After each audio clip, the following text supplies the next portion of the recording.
Chers amis internautes, bonjour à nouveau. Nous sommes le samedi 8 juin de l'an 2024. Bienvenue sur Info Hebdo de ce jour pour lequel j'ai convié en plateau Adrien Tchomakou.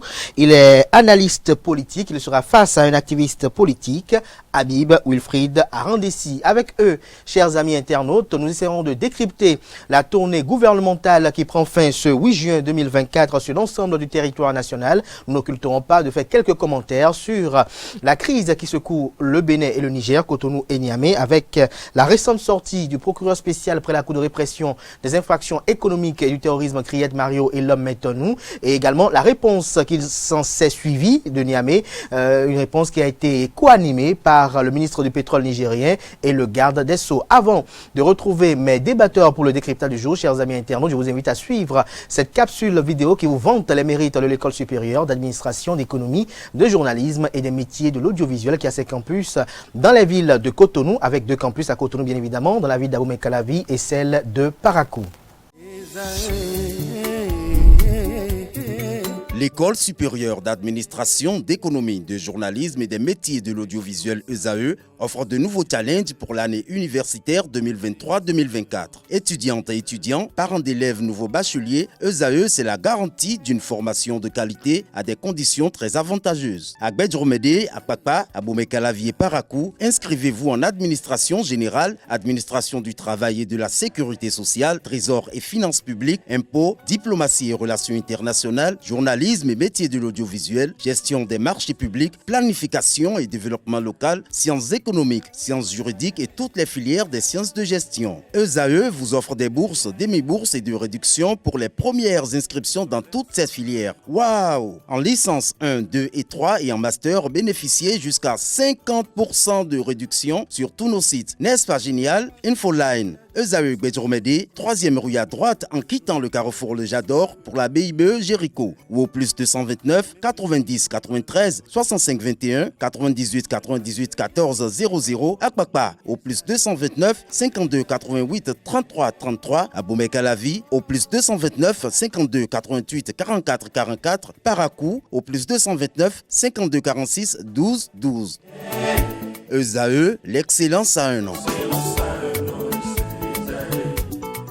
Le décryptage avec vous, Adrien Tchomakou. Bonjour. Bonjour, Kader de ESAE TV. Bonjour à toutes et à tous. Merci d'avoir accepté l'invitation. Vous êtes face à Habib Arandessi. Bonjour. C'est un grand plaisir. Bonjour, monsieur Kader. Activiste bonjour, monsieur politique. Adrien, et bonjour à tous ceux-là qui nous suivent en ce moment. Alors, Adrien Tchomakou, ce 8 juin, conformément au calendrier préétabli, la tournée gouvernementale prendra fin. Après des jours de reddition de comptes, pensez-vous que l'objectif est atteint par les membres du gouvernement, les délégations différentes gouvernementales?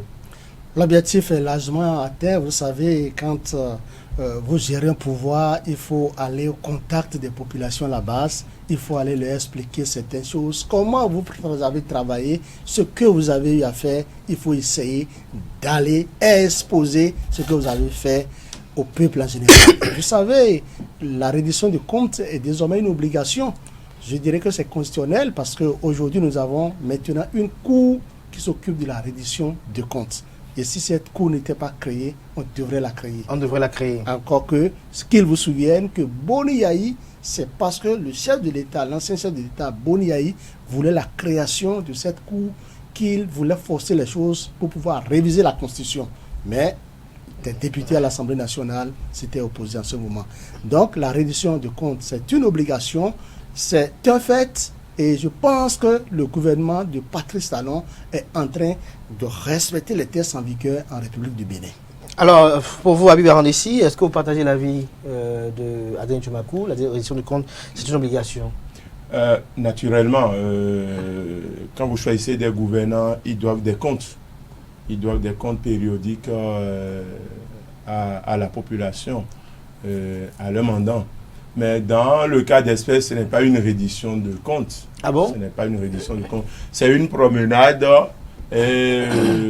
dont l'objectif est de rencontrer les amis du pouvoir. Comment vous pouvez parler de promenade? C'est une promenade parce qu'au finish... Ils ont échangé avec les populations, ils ont donné des discours. Alors c'est une promenade parce qu'au finish, quel sera ou quel est l'impact positif réel sur la vie de nos compatriotes. Et très souvent, au cours de ces rencontres, vous voyez à peine une centaine ou bien 200 personnes avec 200 personnes dans la salle. Le palais des congrès était plein à craquer. Laissez-moi finir, s'il vous plaît. Oui. Vous allez constater que c'est une rencontre entre le pouvoir, c'est-à-dire le gouvernement de M. Talon, et les amis du pouvoir. Parce que, en vrai, ceux qui soutiennent le pouvoir à la base ne sont pas aussi convaincus.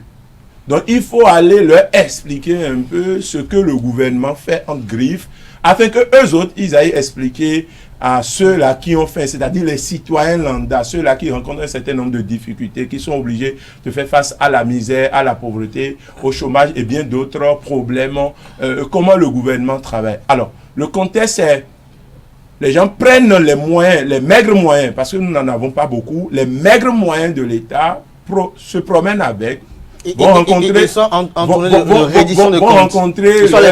amis, pour que leurs amis aillent expliquer à ceux qui ont fait pourquoi ils ont fait. Donc ce n'est pas une reddition de comptes, c'est tout simplement une promenade lucieuse, c'est-à-dire qui coûte excessivement cher au peuple béninois. Adrien Tchomakou, Habib Arandessi parle de promenade luxueuse. Il estime que c'est une promenade qui a été effectuée depuis le 25 mai dernier. Je pense que Habib Arandessi connaît le budget qui est affecté à ce que lui qualifie de promenade. Or, il s'agit bel et bien d'une reddition de comptes qui est inscrite en lettres d'or dans notre constitution. Vous savez... Habib Arandessi dénonce le fait que les acteurs politiques qui sont sur le terrain vont échanger plus ou moins qu'avec leurs militants, si on peut le dire ainsi, qu'il n'y a pas d'échange profond avec le Bénin profond, comme l'appelait Boniaï. On parle d'une reddition de comptes au plan national.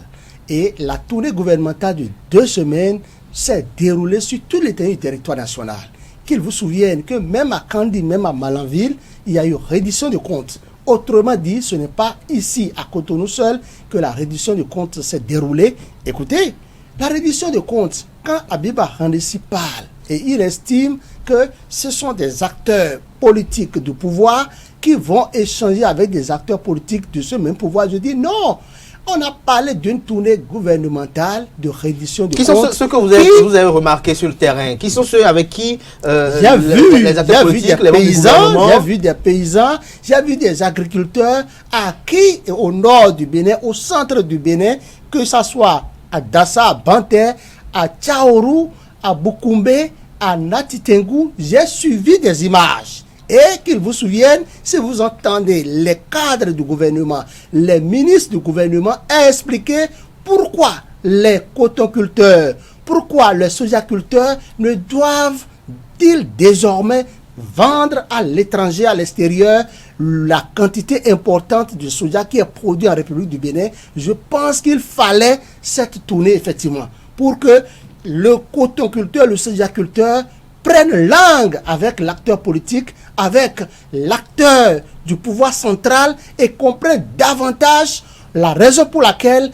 la vraie raison, la raison qui est bien fondée, qui sous-tendent le communiqué gouvernemental qui avait demandé à ce qu'on n'exporte plus. Donc les membres du gouvernement sont allés en quelque sorte expliquer aux populations. Ils sont allés expliquer les actions fortes menées par Patrice Talon depuis un moment T jusqu'à un moment T. Autrement dit, écoutez, pour conclure cette partie, vous voyez avec moi les grandes et belles réalisations du gouvernement. Elles sont belles.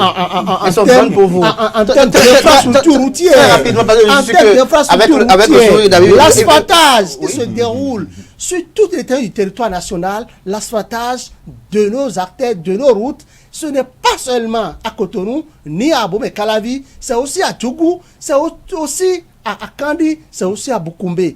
Vous voyez, au plan sécuritaire, les actions posées par le gouvernement, les recrutements des policiers, des 100, des 1000, des milliers de policiers recrutés ces dernières années. Il était quand même urgent et très important d'aller expliquer le bien fondé de ces actions fortes menées par le pouvoir central à la population, à la base. Donc, en réalité, il ne s'agit pas c'est un besoin. C'était un besoin. Il y avait ce besoin parce que, si vous suivez, vous devez constater qu'il y a même des acteurs de l'opposition, des gens qui ne portent pas le pouvoir, qui ont assisté à ces échanges. On a vu des paysans, on a vu des artisans. Donc je pense qu'il y avait de l'engouement autour de ce qui s'est déroulé pendant 2 semaines sur tout le territoire national. Habib, tout à l'heure, vous avez estimé que c'était une promenade luxueuse.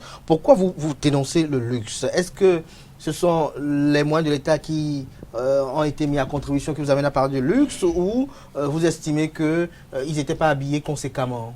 Non, mais quand est-ce que vous avez même pris part à l'une de ces séances-là? Mais écoutez, moi je ne peux pas aller m'asseoir et écouter c'est la démagogie qui est en tout cas qui est dite, je dirais, la démagogie qui est faite au cours de ces tournées, les mensonges, les propos... Qu'est-ce qui vous paraît mensonger? Les mensonges, les propos anticonstitutionnels et autres. Moi, je n'ai pas de temps à perdre. Propos anticonstitutionnels? Je suis assez aguerri pour aller m'asseoir, pour écouter ces propos. Alors, c'est toujours la même poésie, assoitage, et j'aurais préféré qu'on me dise il est important que le gouvernement aille expliquer à nos compatriotes les mesures prises pour que leurs conditions de vie s'améliorent. J'aurais préféré qu'on tienne des discours comme ça, parce que le premier niveau de développement, c'est le capital humain. Monsieur Adrien, comment vivent ceux qui sont autour de vous? Peut-être que vous êtes à l'aise. Vous et moi, on vit peut-être bien, mais comment se portent ceux qui sont autour de vous? Autour de vous, ils se portent comment? C'est clair. Autour de nous, pas autour de moi seulement. Autour de nous. Si on ne reconnaît pas qu'autour de nous, ça chauffe, c'est qu'on a décidé de ne pas vraiment vivre la réalité de nos compatriotes. Alors, il y a eu des mensonges quand on dit par exemple que le maïs est cher parce que les poulets mangent beaucoup. Le maïs est cher parce que les... Est-ce que c'est pas une blague? C'est pas une blague. Ce n'est pas une blague. Vous voyez toute l'énergie et le sérieux avec lesquels c'était dit cette histoire de poulet. Vous voyez, c'était pas quelque chose de... Ça n'impacte pas nos compatriotes. Ce que le gouvernement devrait faire, et n'aura même pas besoin de se promener, c'est de prendre des mesures réelles, des politiques réelles, telles que, par exemple, oui, avant, c'est-à-dire le régime de Boni Yahi avait mis en place un certain nombre de dispositifs comme ONASA. L'ONASA qui est vu, c'est-à-dire la philosophie, c'est une structure qui aide la population, qui soutient la population en ces périodes de soudure. Vous voyez un gouvernement qui supprime des structures qui sont... Il y a une totale réforme. Non, s'il vous plaît. Vous voyez un régime qui supprime... Est-ce que la gestion de l'ONASA d'antan était appropriée selon vous? S'il vous plaît. Oui. S'il vous plaît. Lorsqu'on supprime une structure, quelle que soit la raison, alors que cette structure joue un rôle vraiment spécial, on remplace cette structure par une autre plus efficace. Ce qui a été fait. Parce que lorsqu'on supprime et qu'on laisse le vide, c'est ce à quoi on assiste. C'est normal.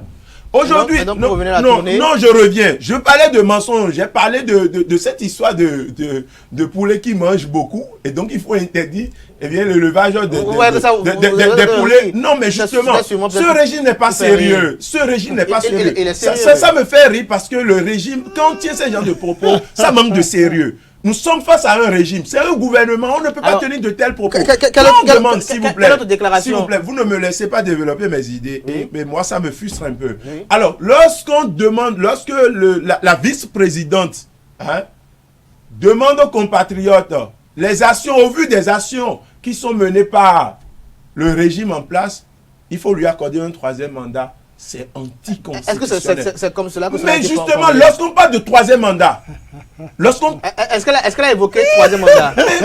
Qu'est-ce qu'elle dit?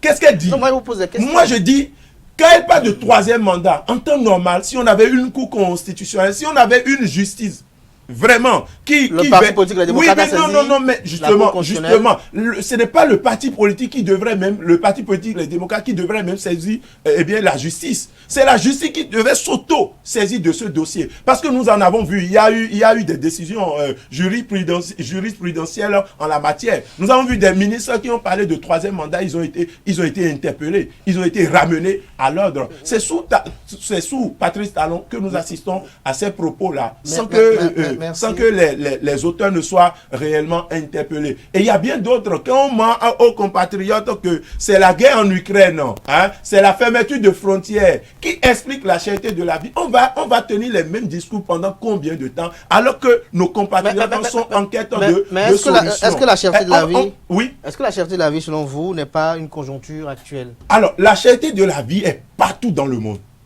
Mais on choisit des dirigeants pour que des difficultés que nous allons rencontrer à un moment donné, que ces difficultés puissent trouver de solutions. Adrien Tchoumakou. Si tant est que c'est une conjoncture et qu'il faut accepter... Chaque pays quand même fait de son mieux. Non, mais notre pays a déjà fait quoi? Quelles sont les mesures prises par notre pays pour soutenir ce peuple qui fait face à la misère et à la pauvreté? Oui, quelles sont les mesures que le Bénin a prises? Oui, quelles sont les mesures que le président de la République ou bien le gouvernement a pris pour faire face à cette misère et pauvreté auxquelles nos peuples sont obligés de faire face? Quand je suis mon grand frère Habib Akhandessi... Non, je suis votre petit frère. Je souris. Ensemble, nous pouvons rire. Vous savez, M. Habib Akhandessi, je voudrais rectifier certaines choses. Quand vous suivez un peu l'actualité, vous savez, les audios sont encore là. Les images en disent long. Vous avez abordé tout à l'heure les propos tenus par la vice-présidente Mariam Tchabi Talata. En réalité, ce n'est pas en ces termes que la première, la vice-présidente a tenu ses propos. Il faut d'abord souligner quelque chose. Elle n'a fait que répéter ce qu'une dame a apprécié. Et l'appréciation était quoi? La dame qui s'exprimait et qui a fait beaucoup rire, plus d'un dans la salle ce jour-là, et Madame Tchabi Talata n'a fait que répéter ses propos. La citation, elle est très simple. La dame disait que Patrice Talon a beaucoup fait pour le Bénin. À l'ADA, de façon spécifique, ils ont bénéficié, c'est-à-dire tous les citoyens et concitoyens d'Alada ont bénéficié d'assez d'infrastructures routières. Et que, à voir les travaux qui s'opèrent, à voir les actions qui se mènent, qu'elle, personnellement, elle se réjouit de ce que Patrice Talon est en train de faire. Et s'il fallait même lui accorder un troisième mandat, qu'elle était prête à ce que ce troisième mandat lui soit accordé. La dame, la vice-présidente, n'a fait que répéter ce que la dame a dit. Maintenant, le fait de répéter... Oui, en réalité, de la manière elle a répété, elle a juste pris cet extrait pour dire, voici ce que telle personne a dit. Elle a juste oublié, ou du moins, compte tenu de ce qu'elle a comme contrainte horaire de temps, à l'euphorie... C'est pas ça, c'est-à-dire, elle voulait aller plus loin. Mais on ne lui a pas permis d'ajouter, par exemple, que malheureusement, constitutionnellement, que Patrice Talon ne peut plus se présenter à l'échéance prochaine. Donc, vous estimez que c'est de bon droit? C'est de bon droit de s'exprimer comme ça. Il a dit qu'il veut un troisième mandat, même si c'est anticonstitutionnel. Ils n'ont jamais dit qu'ils veulent un troisième mandat. La bonne dame qui apprécie positivement les actions menées par le gouvernement de Patrice Talon a juste dit que vraiment tel que Patrice Talon travaille, même s'il faut lui accorder un troisième mandat, qu'on allait lui accorder. Donc moi je pense que, c'est-à-dire l'intéressé n'a fait que jeter une idée. Si quelqu'un, nous sommes en démocratie, la démocratie c'est la pluralité des expressions, c'est la pluralité des idées. Si quelqu'un estime que si Patrice Talon fait bien, qu'on pouvait lui accorder un troisième mandat, c'est à nous intellectuels de lui expliquer qu'en réalité, Patrice Talon, ne peut pas faire plus de 2 mandats de notre constitution, Patrice Talon ne peut plus être candidat à rien en 2026. Alors, de ça qu'il est question. Mais Maintenant, quelles sont les mesures? vous parlez des coqs. Vous parlez des coqs Mais qui les mangent. mesures prises, il a- pourquoi vous esquivez la question? Je suis en train de venir en même temps. Vous parlez des Il parle des Djamberou coqs. Non, vous parlez des coqs qui mangent du maïs. qui mangent du maïs. Oui, les coqs qui mangent du maïs. En réalité, quand vous êtes en face du public, il faut par moment de l'humour pour ramener les gens à mieux vous écouter, À être attentif. à être votre attentif message. à votre message. Donc, dire que les coqs mangent, moi je pense que c'est une manière de faire rire un peu de faire rire l'auditoire, L'Assemblée. l'Assemblée, de ramener les gens à mieux l'écouter. Mais est-ce que Pour moi, est-ce que cette blague a été appropriée selon vous? écoutez, on peut parler En tant qu'analyste politique. on peut parler de blagues de mauvais goût. Je vous ai dit quelque chose et comprenez ça c'est moi mon analyse personnelle. C'est vrai, la tournée gouvernementale, elle est impérative. C'est une obligation. Mais nous avons aujourd'hui en République du Bénin, écoutez, ce que je dis, j'assume, tous les ministres de Patrice Talon, tous les cadres de Patrice Talon, tous les acteurs politiques qui soutiennent Patrice Talon ne savent pas s'exprimer. Ah bon? Oui, oui, ils sont des cadres, de hauts cadres. Mais ils ne Mais savent pas. ils savent pas tous- écoutez, Oui, allez-y. ce que je dis que je l'assume. Et pourquoi dans le gouvernement, on a un porte-parole du gouvernement? C'est parce qu'on sait que Wilfried Léon-Goumbedi est éloquent. C'est parce qu'on sait que Wilfried, quand il prend la parole, il s'exprime mieux que d'autres. Tout le monde ne peut pas bien s'exprimer. Tout le monde ne peut pas dire ce qu'il pense. Même si vous êtes des docteurs, vous êtes doctorants, vous êtes agrégés, écoutez, l'expression, c'est un autre art. Ça s'apprend aussi. Ça s'apprend Pourquoi on va dans des écoles Pour de l'oratoire.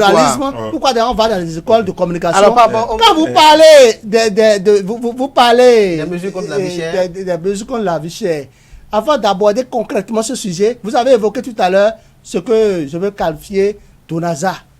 Le dossier ONASA, vous savez bien comment ça s'est passé. Si Patrice Talon a supprimé l'ONASA, il y a eu une alternative. On n'a pas supprimé l'ONASA pour supprimer l'ONASA. Partagez avec nous les Patrice mesures. Talon a remplacé Partagez- l'ONASA Oui. par ce qu'on appelle Oui. des pôles agricoles. Et quel est le rôle de ces pôles agricoles? Ces pôles agricoles, c'est la sécurité alimentaire. C'est la sécurité alimentaire. Quel est leur rôle dans la sécurité Nous pouvons alimentaire? dire, Quel est leur rôle dans la vous sécurité comprenez ce que alimentaire? je dis, comprenez. Oui. Nous pouvons dire qu'il y a quelque chose qui n'a pas fonctionné par rapport à ces pôles agricoles. Que ces pôles agricoles dorment. Je l'assume, je le dis. Manque d'efficacité. Mais on peut parler d'un manque d'efficacité. Parce qu'aujourd'hui, nous sommes confrontés à un réel, à une évidence qui est ce que des gens sont face à la vie chère, le maïs qui coûte cher. Ouais. C'est vrai qu'à un moment T de l'histoire, Patrice Talon et son gouvernement, et le gouvernement a très tôt fait pour dire de ne plus faire sortir les céréales qui frauduleusement se rendent de l'autre côté au Niger, où les populations du Niger s'en procurent. Donc on a dit, bloquons ça, il faut d'abord donner priorité à la consommation locale. Et c'est la raison pour laquelle aujourd'hui maintenant le maïs ne coûte plus cher. Quelles sont les autres mesures qui ont été prises par le gouvernement contre la vie chère? Contre la vie chère. Vous savez que bien avant même que cette affaire de vie chère ne vienne, vous avez suivi un peu l'augmentation des salaires. Du SMIC. D'abord l'augmentation du SMIC, c'est-à-dire la vie chère, il faut anticiper sur la vie chère. Il y a d'abord ce que nous appelons augmentation du SMIC. Le SMIC, ce n'est plus comme avant. Vous savez, après le SMIC, on a constaté que le gouvernement béninois a procédé à une augmentation exponentielle des salaires. Écoutez, quelqu'un qui gagne 50 000, aujourd'hui se retrouve à 125 000. Ce n'est pas c'est une augmentation exponentielle non mesurée. Dans quel corps Dans tous les corps des agents permanents de l'État. Écoutez, combien sont-ils à vous dire aujourd'hui qu'ils ne gagnent pas au moins 100 000 francs alors qu'ils gagnaient 60 000 avant? Ce n'est pas une augmentation. Il y en a encore. C'est dans le privé que Patrice Talon n'a pas encore réussi à imprimer ce marque. Le grand nombre est dans le privé. Le grand nombre est dans le privé. Le grand nombre est dans le privé et je pense que Patrice Talon, 25 000 le mois. Vous dites? Il y a des gens qui sont à 25 000 le mois au moins. Non, le SMIC déjà c'est à 52 000. Donc personne n'est Mais au Bénin. Combien de patrons d'entreprise respectent cela au Bénin? Si vous travaillez dans une administration, qu'elle soit publique ou privée, et que ce qu'on vous paie ne respecte pas le minimum, démissionnez. Écrivez. Mais lorsque je n'arrive pas si vous n'êtes pas déclaré à la Caisse nationale de sécurité sociale. Je n'arrive pas trouvé d'emploi, c'est le seul que j'arrive à trouver. Non, c'est l'erreur que nous commettons. La survie. Nous commettons de très graves erreurs. Je dis quelque chose. Qu'est-ce que l'État lui met en place pour garantir le sous-emploi? Il y a l'ANPE. Il y a beaucoup de facteurs. Il y a beaucoup. L'ANPE en prend combien? Des milliers. Sur combien d'années? On a la chance maintenant, et la GDZ de Gros-Igbe est fonctionnelle. Vous voyez, les milliers de jeunes qui ont trouvé d'emploi là. Est-ce que vous savez qu'il y a... Est-ce que vous savez qu'il y a par exemple un site qu'on appelle Azoli? C'est ça quand les gens m'appellent, je dis, allez sur Google, il faut vous renseigner sur Azoli. Mais des gens ont la licence et ils estiment que qui sont à la maison, ils n'ont pas trouvé à faire. J'ai dit à orienter 4 personnes maintenant. Au moins, ils sont à 200 000, 250 000 francs. À l'autre là. Donc, je pense quand même que nous avons des potentialités et que le Bénin se développe à grands pas même. Il ne faut plus rien attendre de ceux-là.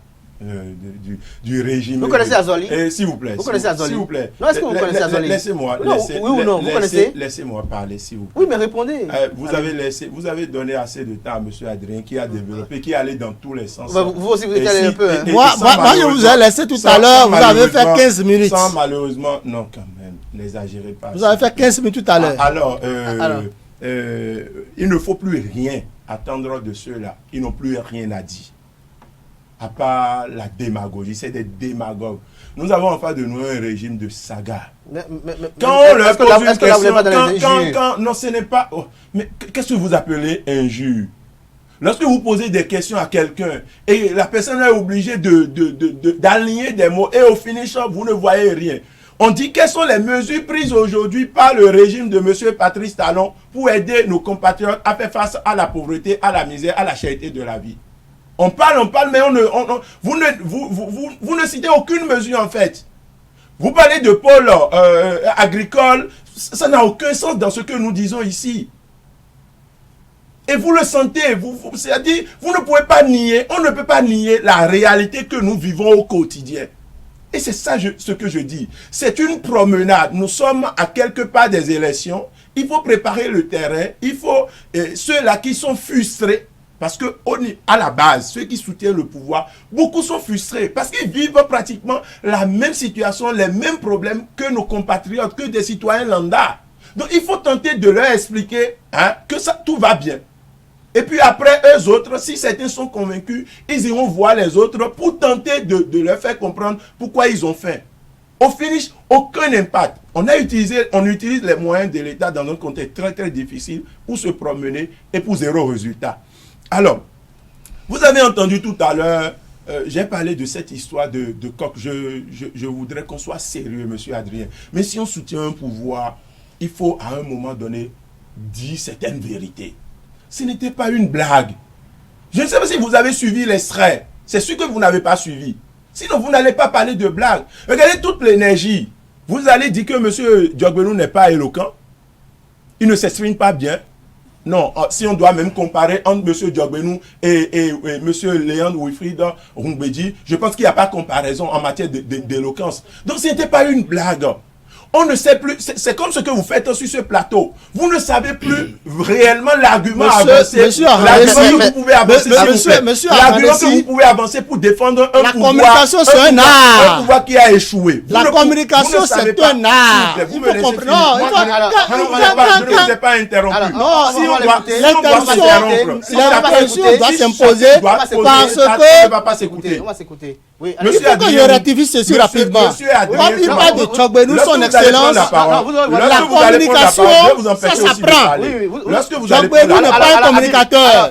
Si vous prenez la parole tout à l'heure, moi-même je vais intervenir. Non, on va pas faire du berger à la bergère. Non, mais justement, allez-y. Lorsque je développe une idée... Parce qu'il a dit quelque chose que je n'ai pas dit, je n'ai pas apprécié. D'accord, lorsque vous allez Vous allez réfléchir tout à l'heure. Parce qu'on ne peut pas dire de comparer Djogbenou et Wifile Humbedi. Pourquoi je le dis? Parce que moi je ne suis pas allé sur ce terrain. Merci. Il faut qu'il comprenne quelque chose. Alors, ce que tu dois comprendre, c'est que... Alors, Habib Arandessi. Et Djogbenou n'est pas un communicateur. Merci. Wifile Humbedi est un communicateur. Vous l'avez dit deux fois ou trois fois déjà. Merci à vous, Adrien Tchomakou. Donc, selon vous, Habib, selon vous, c'était pas une blague. C'était pas une blague. C'est exactement ce que monsieur Adrien fait sur ce plateau. Aligner des mots, dit quelque chose pour donner une réponse. Qu'elle soit bonne à entendre ou pas, on le dit tout simplement. Oui, justement, c'est normal qu'on en vienne à là. Parce que lorsque vous avez un régime qui fait 8 ans au pouvoir, et chaque fois, asphaltage, infrastructure routière, est-ce que vous ne voyez pas l'asphaltage? Au finish là. Non, on ne peut pas passer 8 ans à parler d'asphaltage, monsieur. Mais est-ce que l'asphaltage se poursuit ou pas? Tous les régimes ont posé des actes. Si Yahi doit prendre tout son mandat, tous les 10 ans pour parler de échangeur de Godomé, de passage à niveau de Ouéro, quel sera le bilan? Donc on va parler d'asphaltage jusqu'à la fin des 10 ans. On va parler de dématérialisation jusqu'à la fin des 10 ans. Non, soyons sérieux. L'asphaltage vous a pas saisi. Non, moi je ne peux pas parler d'asphaltage du moment où nous avons 8 ans. On a fait 8 ans. On a fait une expérience de 8 ans de pouvoir. Qui tient toujours les mêmes discours, c'est le même bilan. On va avancer. À quel moment on va avancer? Boni Yahi disait que la route du développement passe par le développement de la route. Alors, donc, continuons à parler d'asphaltage. Parce que nos compatriotes aujourd'hui n'ont plus un problème d'asphaltage, n'ont plus un problème d'infrastructure. Et on choisit des régimes, on choisit des dirigeants, surtout ces dirigeants-là, qui ont prôné la rupture. C'est l'espoir. La rupture, c'est l'espoir. Nos compatriotes attendaient beaucoup de M. Patrice Talon. Et aujourd'hui, si, après 8 ans de pouvoir, on continue de tenir les mêmes discours, dématérialisation, asphaltage, sans pouvoir donner autre chose qu'on a eu à faire pendant les 8 ans, c'est bien dommage. Est-ce que c'est pas un fait? C'est un échec. Alors, Habib Wilfried Arandessi, j'ai bien envie de vous poser une question. Si, selon vous, vous deviez organiser une tournée de reddition de comptes, comment elle devrait se passer selon vous? Alors, d'abord, une reddition de comptes dans ce que le gouvernement fait, ce n'est pas, je dis bien, tout le monde n'a pas, par exemple, assez gens de séance. C'est des gens qui sont sélectionnés. Moi, je ne peux pas me lever et me retrouver dans cette salle, par exemple. C'est des gens qui sont sélectionnés. Alors, la dame qui vend, t'allez au bord de la voie, le mécanicien qui est dans l'avant là, ne sait rien de ce qui se passe. N'est pas touché par cette reddition de comptes. Vous pensez qu'on aurait dû choisir d'autres lieux? Mais justement, on aurait dû choisir d'autres formules. On veut parler à qui en fait? On veut faire des comptes à qui? Aux populations à la base ou bien aux amis du pouvoir? Moi je pense que normalement un régime sérieux, un régime qui travaille, un régime rigoureux, c'est à la population à la base. Mais ce sont des Béninois qui ont parlé. Non, je peux me lever et aller parler avec mes amis à l'université. C'est des Béninois, n'est-ce pas? Mais est-ce que j'impacte? Est-ce que j'impacte? La question c'est, quel est l'impact réel sur nos compatriotes? Vous avez un régime, je dis, moi personnellement, je n'espère plus rien de ce régime. Tout ce que moi j'ai à faire aujourd'hui, c'est de dénoncer, de continuer à dénoncer la démagogie, le mensonge, la tromperie, la duperie, qui sont orchestrés aujourd'hui à travers ces gens de tournées, à travers ces gens de sorties. Et aussi travailler pour que celui qui viendra en 2026, parce que nous n'allons pas accepter que des gens choisissent à notre place un dirigeant. Celui qui va venir en 2026 soit mieux que Patrice Talon. C'est tout. Merci à vous, Habib Wilfried Arandessi. Adrien Tchomakou, Habib Arandessi se questionnait tout à l'heure de l'impact réel de cette tournée-là. Il estime que, j'allais vous la poser comme question tout à l'heure, que les leaders politiques, les membres du gouvernement sont allés échanger avec des militants, des sympathisants, au lieu d'échanger avec un fourre-tout. Vous savez, il y a eu une série de communiqués qui invitaient le peuple béninois à aller à ces grands rassemblements. Et je pense que nous avons tous pris connaissance de ce communiqué. Quel est le communiqué? Ce communiqué, qui a fait circuler ce communiqué? Là maintenant, c'est vous qui l'empêchez de Oui, parler. justement, mais on est Non, en train de poser les... C'est-à-dire, on est en train de jouer au même jeu. Quel est le communiqué? C'est de la démagogie. Vous ne pouvez pas continuer à mentir. Quel est ce communiqué qui a invité nos compatriotes? Une chose est claire. Oui, donnez-nous, le communiqué est passé par où? Vous n'avez pas suivi? Moi, j'ai suivi. Oui, sur quelle chaîne? Sur toutes les chaînes. Oui, sur tous les réseaux sociaux. Même vous-même, vous savez du fond. Nous sommes des utilisateurs des réseaux sociaux. Moi, je n'ai pas vu un communiqué. Vous n'avez pas vu? Non. Est-ce que tout au moins, dans votre quartier, il y a eu... Dans mon quartier, il n'y a pas eu réduction de compte. Il n'y a pas eu réduction de compte. Est-ce que vous avez été informé au moins qu'il y aura réduction de compte quelque part? Non, je n'ai pas été informé qu'il y aura réduction de compte cherché... à tel endroit. Est-ce que vous avez cherché à savoir? Je n'ai pas besoin de chercher. Est-ce que vous avez été au courant que ça démarrait? Non. J'ai été au courant qu'il y a une promenade qui a démarré. C'est vous qui qualifiez ça de promenade. Mais c'est une promenade. C'est vous qui qualifiez. Qu'est-ce que vous appelez réduction de compte? C'est vous qui qualifiez ça de promenade. Ça, c'est réduction de compte. C'est vous qui qualifiez ça de promenade. Les rues qui sont construites, à combien on a construit ça? À combien ces rues? Non, je ne suis pas ici pour répondre aux questions. Justement, mais réduction de compte là, mais dites-nous, par exemple, à Swataya, ça nous coûte combien? Est-ce que combien de bénéficiaires vous posez la question? Vous devez parler même de... Est-ce que vous demandez vous estimez la promenade a coûté combien au peuple béninois? Les statuts ont coûté combien au peuple béninois? Réduction de compte. Merci Habib. Voilà, si vous arrivez à répondre à ces questions, alors vous avez fait une réduction de compte. Mais dans le cas contraire, c'est une promenade. Ok. Ce que je voudrais vous demander, oui. Même si vous estimez, vous lancez encore le débat. Si vous me posez une question, que c'est une promenade, est-ce que vous vous êtes rapproché d'eux ou bien on vous a interdit de ne pas aller écouter ce que les gens disent? Je vais écouter quelqu'un qui se promène. Ça veut dire que vous ne voulez pas les écouter, c'est-à-dire... Je vais écouter. Bon, monsieur Adrien, vous décidez de vous promener, donc moi je viendrai vous écouter. Adrien Toumakou, si vous ne voulez pas vous exprimer sur la question liée à l'impact, je serai obligé de vous arracher la parole pour progresser. L'impact, elle est vraiment grande. La population à la base aujourd'hui a compris que d'une manière ou d'une autre, Patrice Talon a impacté le peuple en général en matière de développement. Le bilan, elle est vraiment colossal. Ce membre du gouvernement qui est allé échanger avec la population à la base, qu'on le veuille ou pas, au plan politique, c'est-à-dire au plan politique, les membres du gouvernement sont allés désamorcer la bombe des démocrates. Les bombes mises en terre par... C'est les démocrates qui constituent aujourd'hui la raison de votre échec. Alors, vous estimez que c'est un combat politique aussi? L'impact sur la vie... Vous estimez que c'était aussi un combat politique qui était... L'impact sur la vie de nos compatriotes. L'impact sur la vie de nos compatriotes. Vous êtes intoxiqués quotidiennement. Si vous êtes intoxiqués... Qui est intoxique? Les démocrates, les partis de l'opposition... Mais donnez-nous un exemple d'intoxication.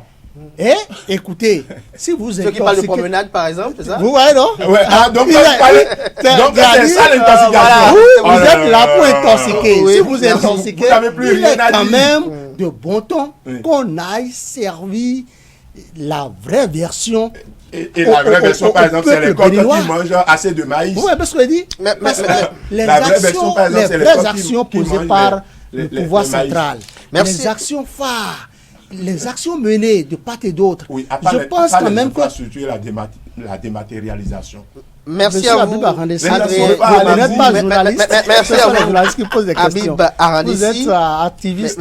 Merci à vous. Nous sommes pris par le temps. Nous allons quand même dire quelques mots sur la situation entre Cotonou et Niamey qui a quand même pris une nouvelle tournure à partir de jeudi soir dernier. D'autant que le procureur spécial près la Cour de répression des infractions économiques et du terrorisme Criette a annoncé jeudi dernier l'arrestation de 5 Nigériens sur la plateforme pétrolière de Semekpodi pour s'y être frauduleusement introduit. Cette plateforme propriété de la société chinoise West African Oil Pipeline Company, WAPCO, se situe à une trentaine de kilomètres de Cotonou. Dans sa sortie médiatique, le magistrat a précisé qu'au lieu de passer par l'entrée du site, ces personnes ont pris une porte dérobée à l'arrière du site. Le procureur souligne que Sam Seydou Adambi, ministre béninois de l'énergie, de l'eau et des mines, a pourtant informé l'administrateur de WAPCO que pour des raisons de sécurité, les autorités ont décidé de renforcer les contrôles à l'entrée de la plateforme pétrolière. Habib Arandessi, vous avez sûrement suivi comme bon nombre de Béninois cette sortie médiatique du procureur spécial.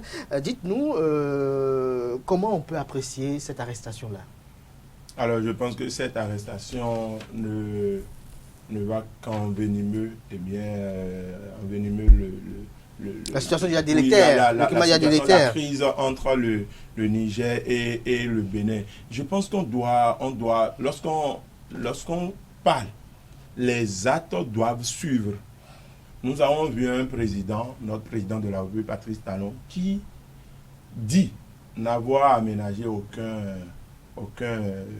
qui dit n'avoir fait économie d'aucun effort, d'aucune bonne volonté, d'aucune humilité pour que cette situation entre les deux peuples soit réglée. Mais quand on attend qu'on a arrêté des Nigériens sur le site, je pense que ce n'est pas bien. Ce n'est pas bien. On pouvait... Et s'en est suivi même un communiqué. On en fait encore un problème d'État. Et vous avez vu la réponse de Niamey également. Jusqu'où on ira avant cette d'arriver au décryptage de la réponse de Niamey, j'ai quand même envie de poser la question à Adrien Tchomakou, dont je connais quand même le parcours. Lorsqu'on apprend que, avec la situation que nous avons actuellement entre le Bénin et le Niger, que se sont introduits sur le site de Semekoudi 5 citoyens nigériens, au sein desquels on a identifié 2 du CNSP, des militaires, quelles sont les inquiétudes que le gouvernement a? Le gouvernement doit avoir des inquiétudes. Lesquelles? Parce que vous savez, il y a ce que nous connaissons tous, l'intégrité territoriale. Quand on parle de l'intégrité du territoire, aucun militaire étranger ne peut intégrer, ne peut venir poser un acte dans votre pays sans votre autorisation préalable. Donc il y a un problème d'intégrité du territoire qui se pose. On peut même, écoutez, et ce n'est pas moi qui le dis, ce sont les tests qui le disent. Tout au moins ces 2 militaires, on doit les poursuivre pour atteinte à la sécurité de l'État. C'est de ça qu'il est question. Parce que, oui. Maintenant, nous, en l'État, dans la crise actuelle, est-ce que c'est bien de lui appliquer les tests ou de leur appliquer les tests? C'est la grosse interrogation. Alors, je pense que nous, au-dessus de la loi, on doit appliquer les tests, mais appliquer les tests, oui, il faut aussi voir l'esprit d'application des tests. Parce que nous sommes face à une situation délicate, une situation que nous allons gérer avec tact. Une chose est claire, les forces républicaines et de défense du Bénin ont pleinement joué leur partition. Nous devons d'ailleurs les féliciter. Les agents de renseignement ont bien travaillé. La procédure suit son cours. Le procureur Mario et l'homme Metonou a pris une très bonne décision, une décision responsable, une sage décision, mais toutefois, je pense que au nom de l'intérêt supérieur de la nation, on peut toutefois revoir la situation particulièrement. Alors, est-ce que vous ne pensez pas que Niamey parfois méprise un peu Cotonou? Lorsque l'on sait que, puisque vous parlez de la réponse de Niamey, où ils disent que, c'est-à-dire à travers le point de presse conjointement animé par le ministre du pétrole, Mama Moustapha Barké et Alio Dadou, garde des Sceaux, ils sont revenus sur le statut de ces personnes. Pour eux, il s'agit des membres d'une mission nigérienne au Bénin en vue de contrôler le travail de WAPCO sur place en ce qui concerne le chargement des tankers. Alors, pourquoi ils mandatent des membres au Bénin, notamment des militaires, lorsqu'on sait un peu comment ça se passe, lorsqu'un militaire vient sur un territoire étranger pour opérer? Ils ne sont pas tous militaires. Il y a 2 au moins militaires qui ont été... D'abord, il n'y a que 2 qui sont identifiés. Alors, comment ils envoient des militaires pour une opération sans informer le pays? Alors, je pense que lorsqu'on aura toujours des gens comme M. Adrien avec le pouvoir, cette situation ne va jamais se régler. Parce qu'il y a le contexte. Pourquoi vous me mêlez? Moi, je suis journaliste. Moi, je suis analyste politique, je suis journaliste, je suis là pour interpréter. Laissez-moi parler. Ne me mêlez pas aux acteurs politiques. Il y a ce qu'on appelle l'intégrité territoriale. Le Bénin est un État souverain. Je suis juriste de formation, monsieur Abiba Handessi. Je suis juriste de formation et je pense qu'en l'État, je dois me défendre parce que ça me concerne. Non, écoutez, ça ne vous concerne pas en fait. Non, je suis béninois, je suis journaliste, je suis analyste politique. Tu ne peux pas dire, tu ne peux pas m'apostropher comme ça. Ce que vous venez de dire ne règle aucun problème. Alors, Habib, je vous pose la question. Ça peut ne rien régler, mais ce sont les textes qui le disent. Ce n'est pas Adrien Tchomakou. Vous comprenez? Nous sommes dans un contexte de crise. Tout le monde le sait. Nous sommes dans un contexte de crise. Et les actes que chacun pose, c'est en fonction de ce contexte. Dans d'autres contextes, ces militaires ne vont pas venir sur ces... Mais avec un contexte de crise... non, Habib, on est toujours pour enchaîner votre argumentaire. Dans un contexte de crise où Niamey dit qu'il y a des opérations militaires qui font qu'il garde sa frontière fermée, mais lui se permet d'envoyer des militaires dans un endroit sécurisé du Bénin pour une mission. Ce n'est pas un endroit sécurisé du Bénin. La plateforme de Wako. Oui, s'il vous plaît. S'il vous plaît. La plateforme est au Niger. Ils n'ont pas été retrouvés à l'ambassade. La plateforme est en Chine. Adrien, s'il vous plaît. Non, continuons toujours à raisonner ainsi et nous allons continuer à vivre cette crise. Donc pour vous, parce que on les voit, on les laisse. S'il vous plaît. S'il y a la vérité en face, on va dire la vérité. On ne cache pas le soleil avec un tamis. Adrien. Alors, si on voyait des militaires viennent opérer au Bénin. Si on voyait des militaires, on ne peut pas en parler. Au niveau de la frontière entre le Bénin et le Niger actuellement, si on voyait des militaires, même à Kandi, si on voyait des militaires à Cotonou, des militaires nigériens à Cotonou, on peut parler de « Ah non, ils veulent déstabiliser le pays, ils veulent mener des actions ».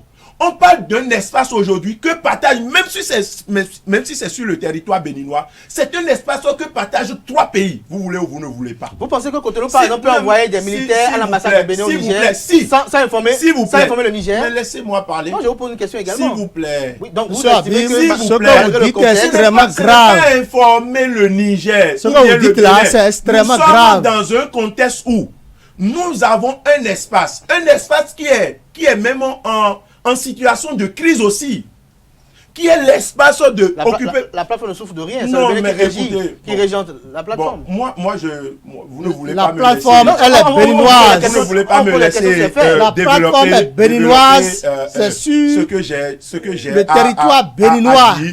Moi, je pense que le gouvernement du Bénin doit continuer à faire montre de ce pays qui veut une certaine résolution des problèmes. Je suis d'accord avec toi par rapport à ça. Non, vous et moi,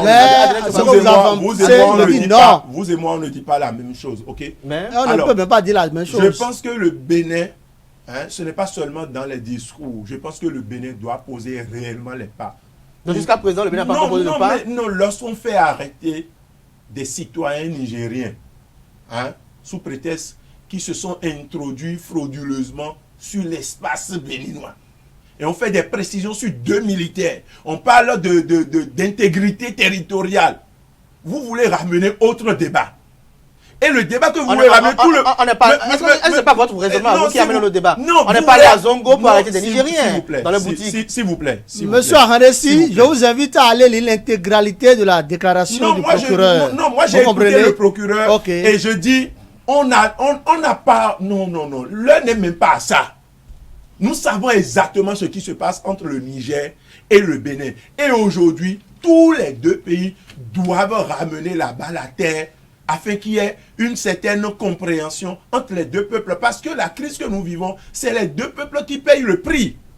Et donc, quand on continue d'encourager le gouvernement, oui, les forces de l'ordre ont fait leur boulot, le procureur a bien fait. À quel moment nous allons trouver une porte de... Le procureur aurait dû laisser faire. Non, mais qu'est-ce que ces gens-là sont venus faire? Niamey a réagi.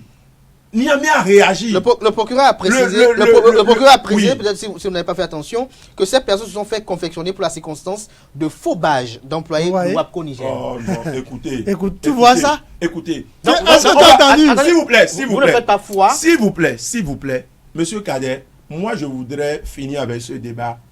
Oui, nous sommes prêts à la fin. Continuons à encourager nos dirigeants à résister, c'est-à-dire... Donc nous devons encourager le Niger s'il vous plaît. À nous mépriser. Nous sommes des Béninois. Non, mais nous devons encourager le Niger. Nous sommes des... je vous ai posé une question, vous n'avez pas répondu depuis. Ça, c'est des jeux... Non, vous ne répondez pas depuis. Ça, c'est des jeux d'enfants. Donc le Niger nous a piétinés, il faut piétiner aussi. Le Niger a mal parlé, il faut répondre au Niger, nous sommes des patriotes. Non, ça ne règle aucun problème. Depuis qu'on a commencé par parler de patriotisme, non, le Niger nous méprise. Il ne peut pas parler comme ça à notre président. Qu'est-ce que ça a réglé comme problème? En ce moment, nos compatriotes sont en train de payer le prix. Moi, j'ai fini. Si on veut régler réellement le problème, qu'on pose de vrais actes, ce n'est pas seulement venir devant les caméras pour montrer qu'on est en train de chercher une résolution et en même temps, on pose des actes pour envenimer la situation. Adrien Tchomakou, un petit commentaire pour conclure ce débat. Non, je pense que nous devons tous, quand il dit nous, c'est le Bénin et le Niger. Le Bénin et le Niger doivent aller très rapidement encore à une table de négociation. Avec l'arrestation des est-ce que vous ne pensez pas qu'il doit y avoir un médiateur qui doit s'inviter dans le débat? Parce qu'on a comme l'impression qu'il y a du mépris dans l'air. Et moi, je l'ai proposé sur d'autres plateaux la fois passée. J'ai dit, le médiateur le bien placé, c'est bel et bien le jeune président du Sénégal. Ah bon?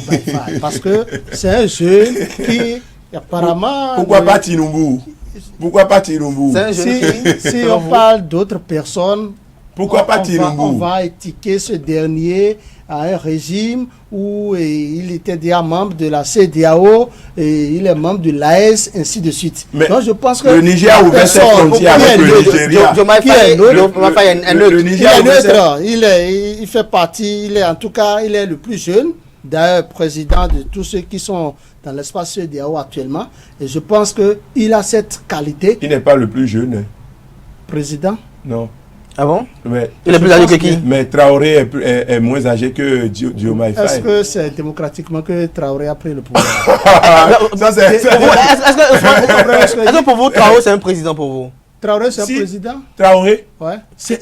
Il a modifié une charte de transition. Mais Traoré, c'est une fierté de l'Afrique. Ah, pour vous? C'est une fierté de nos ancêtres. Donc, vous trouvez que quelqu'un vient par coup d'État pour 3 ans, prolonge avec 5 ans de bonus? En réalité, si Talon Patrice était dans la posture de Ibrahim Traoré, je vais lui donner plus que 10 ans au pouvoir. Merci à vous, Habib Arandessi. On doit comprendre de nos ancêtres. Nous sommes pris par le combat.